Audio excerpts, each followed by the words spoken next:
Tout remonte à cette campagne de peur-là, de propagande qui dure depuis 3 ans, là, où est-ce qu'on a mis dans la tête là, que le virus de la COVID était extrêmement dangereux pour tout le monde et qu'il fallait s'isoler les uns les autres et tout ça. Et ça, ça a marqué les gens, y compris les professeurs et les chercheurs eux-mêmes. Tu sais, ces gens-là, ce sont des humains comme toi puis moi. Fait qu'ils étaient eux aussi brandis devant la télé à écouter les messes de la CAQ et bon, à avoir peur et à vouloir suivre les directives pour, bon, respecter les consignes parce que, bon, c'était quelque chose de une crise planétaire inédite, un virus dangereux. Et là, on nous montrait les personnes mourir à la télé avec les chiffres de morts et tout ça. Donc, imagine une campagne de peur comme ça qui dure des mois.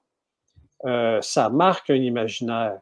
Et là, quand les gens ensuite continuent de suivre les consignes et là se soumettent à la vaccination, ils sont déjà très, très, très engagés, sont très loin dans la réflexion et sont des, tu sais, puis c'est vraiment une guerre psychologique parce que la façon que tout ça a été mené, c'est que le gouvernement a créé une majorité de personnes qui sont pour le narratif, en accord avec le narratif et vaccinées, contre une minorité de personnes qui sont plus critiques et plutôt lucides ou résistantes à la vaccination. Donc, tu vois, les politiciens ont créé une majorité comme ça qui sont capables de manipuler ensuite. Et là, il faut que tu te mettes dans la tête, je ne suis pas un sociologue ou un psychologue, mais si on se met dans la tête d'une personne qui est doublement ou triplement, quadruplement vaccinée, si on arrive puis on la confronte avec des résultats ou des données scientifiques, on lui montre là, que finalement, peut-être que tu vas peut-être avoir des conséquences à ta vaccination, peut-être que les effets secondaires que tu as, peut-être les complications de santé que tu as, c'est peut-être relié à ton vaccin.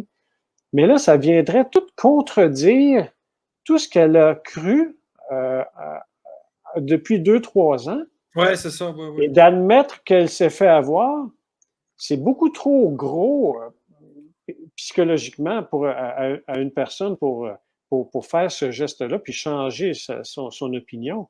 Donc, c'est vraiment, c'est vraiment une guerre psychologique. Où est-ce que les politiciens, malheureusement, nos gouvernements ont divisé le peuple. Et quand j'entends François Legault dire ensemble, il faut s'unir, non, vous avez divisé la population constamment, toujours en tournant les vaccinés contre les non-vaccinés, en mettant le blanc sur les non-vaccinés continuellement, etc. Donc, mais ça, tu vois, ça a créé une majorité qu'ils utilisent ensuite pour tourner contre la minorité. Et là, personne, pendant ce temps-là, pendant que la majorité s'attarde sur la minorité, ben là, il n'y a pas personne qui regarde le gouvernement et qui est là pour le critiquer. Les partis d'opposition, les premiers, ils sont restés complètement à plat ventre